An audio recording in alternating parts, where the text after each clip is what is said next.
Yes, dear students, today's topic is a AC circuit containing capacitors and resistance in series.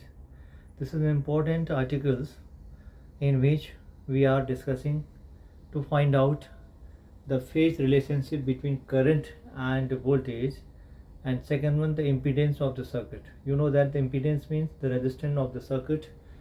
As we know that the resistance always opposes the change of current. So let us start. This is our alternating circuits in which an AC voltage at the time of t is A is equal to E naught sin omega t. We generally represent the alternating voltage by this symbol, and this is our resistance, and in series with this resistance is the capacitors, and the voltage which originate across the resistor is VR IR, and across the capacitor is VS IXC. XC is known as capacitive reactance. This is VC from here to here, and this is VR from here to here. So we know that already we have studies about the phase relations between current and voltage across the resistors. Let us suppose in the circuit at the particular time is current is flowing in this directions, and we know that current and voltage across the resistor are in same phases. So voltage have also the same direction as the current. So let us start. This is your I, and this is VR, voltage across resistor. Also we already know that the current and the phase relationship between current and voltage across the capacitor is I is along this one, and we know that the voltage lagging behind the current by an angle of 90 degree. This is the angle 90 degree, and voltage across VC.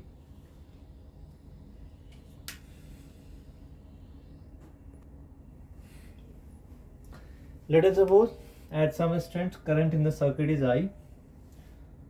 Therefore voltage across the circuit VR, vector VR is equal to I into R.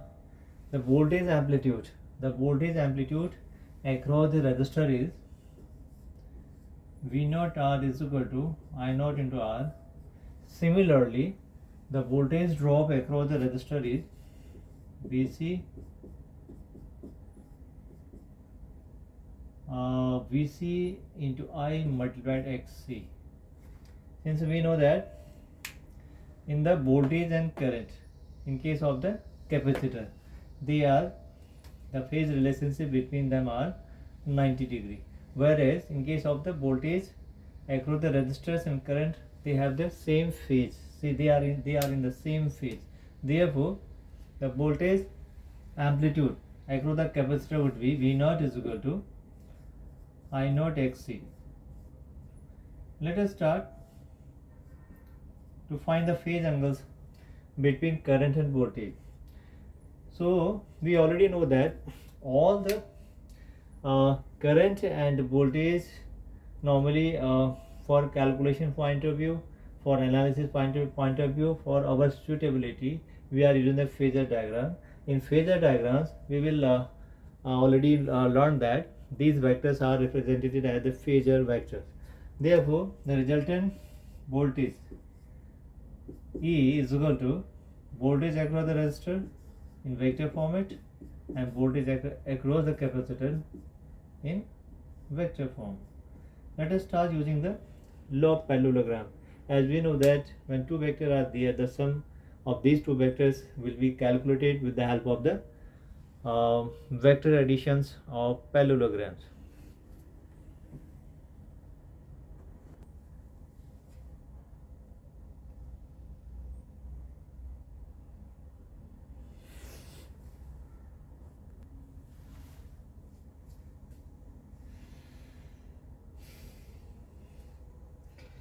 We know by the law of parallelograms how to add two vectors.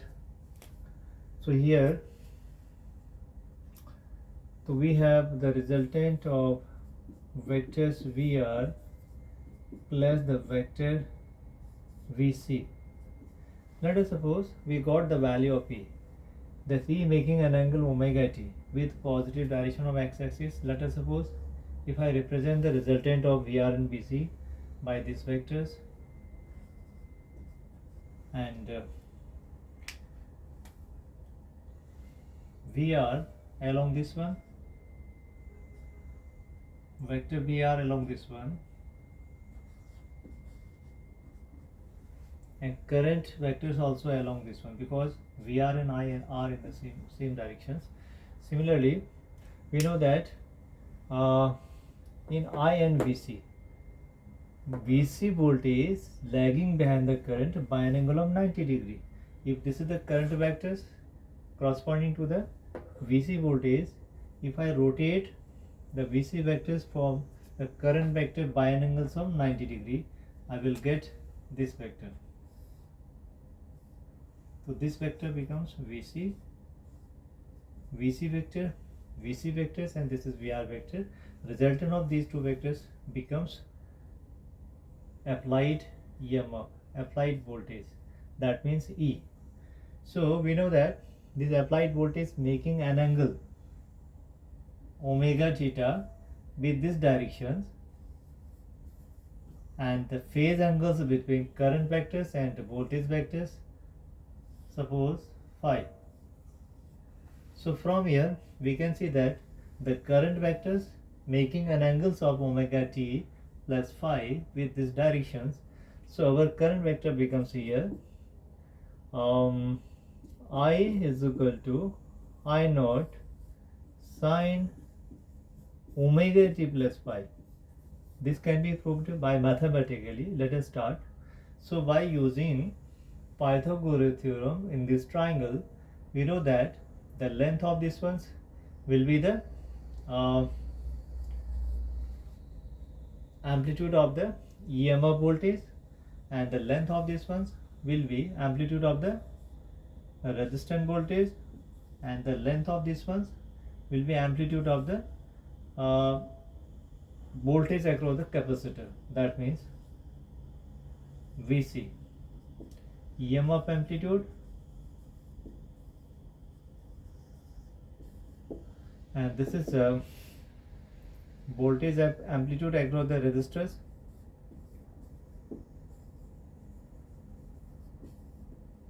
and this is capacitive voltage. Capacitor voltage.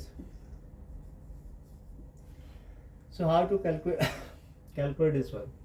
We know that from the Pythagoras theorems, we know that hypotenuse, square of the hypotenuse is equal to square of the base plus square of the perpendicular.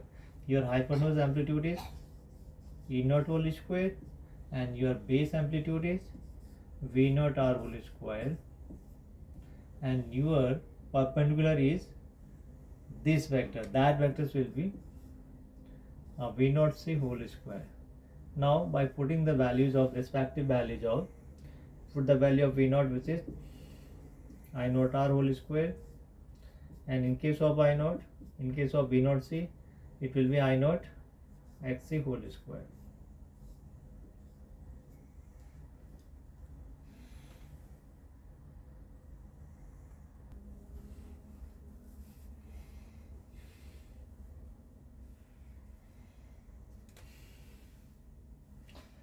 Therefore, square of the amplitude square is equal to, taken I naught from here, taken I naught square common from these two terms, inside of this becomes R square plus square of XC. So from here I naught square becomes E naught square divided by R square plus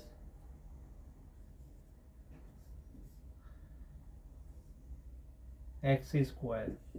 This implies resultant current is equal to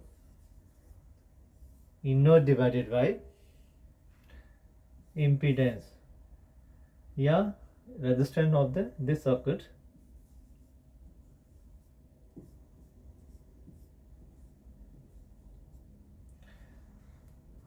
This expression can be written also in this format. E naught divided by Z. Z is not the impedance of the circuit. Z has the SI unit as that of the ohm. So Z also opposes the flow of the current in this AC circuit. So therefore Z is known as impedance. The value is R square plus XC square. We already know that XC has the value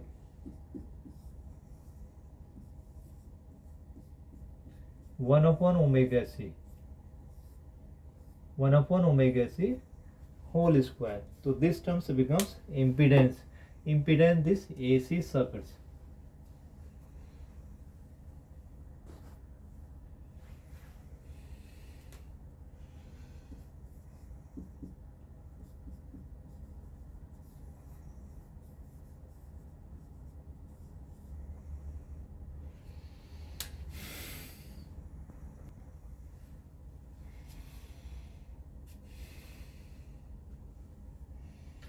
Now we have to calculate the phase angle between current and voltage.